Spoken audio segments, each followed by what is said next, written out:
नमस्कार दोस्तों, मधुर कथाएं चैनल पर एक बार फिर से आपका हार्दिक अभिनंदन है। तो आज की मेरी कहानी का शीर्षक है सास की सहेली। तो चलिए शुरू करते हैं आज की अपनी ये कहानी।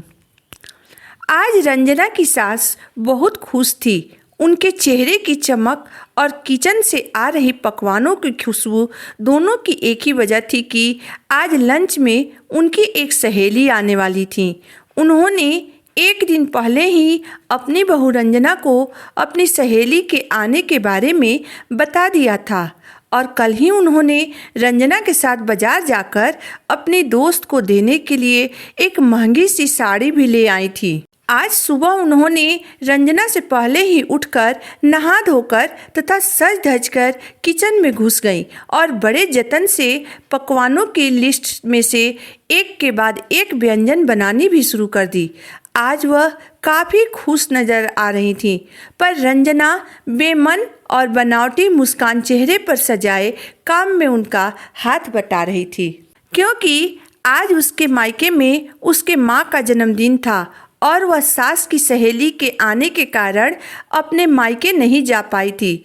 वह मन ही मन सोच रही थी कि माँ की शादी के बाद यह माँ का पहला जन्मदिन है जब कोई भी उनके साथ नहीं है।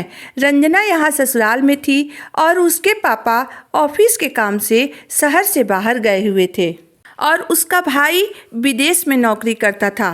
रंजना अभी अपनी सास से मायके जाने के लिए बोलने ही वाली थी कि उन्होंने उसके बोलने से पहले ही अपनी सहेली के आने वाली बात उसके सामने रख दी। दोपहर को लंच करने के बाद शाम को पार्क में घूमने जाने का भी प्रोग्राम पहले से ही तय हो चुका था। अब रंजना बेचारी क्या करती, सास की बात को तो काट नहीं सकती थी, इसलिए उसने घर को अच्छे से सजाया और खुद भी बेमन से थोड़ी बहुत सज संवर गई।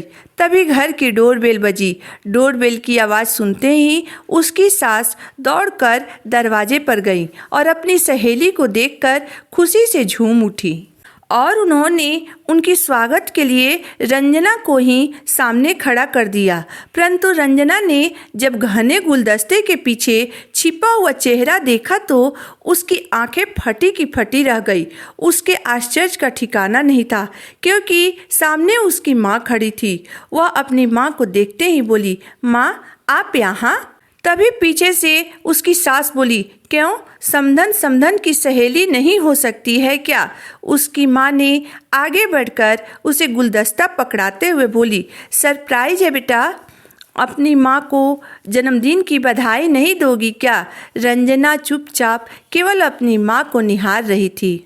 उसके मुंह से शब्द नहीं निकल रहे थे। तभी एक बार फिर उसकी सास बोली, कैसा लगा तुम्हें मेरी सहेली से मिलकर? रंजना हैरान होकर बोली, मम्मी जी आपकी सहेली?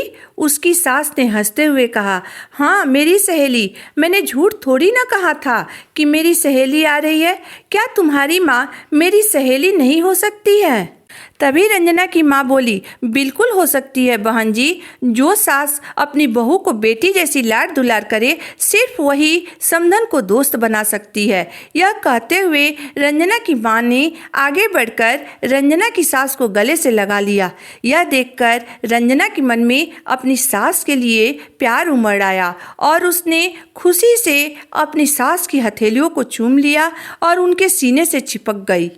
उसकी माँ सास बहू के प्यार को देखकर भींगी पलकों के साथ मुस्कुरा पड़ी। रंजना मन ही मन सोच रही थी कि एक तरफ उसकी माँ खड़ी थी जिन्होंने उसे रिश्तों की अहमियत बताई थी, और दूसरी तरफ उसकी सास जिन्होंने उसे रिश्तों को दिल से निभाना सिखाया था।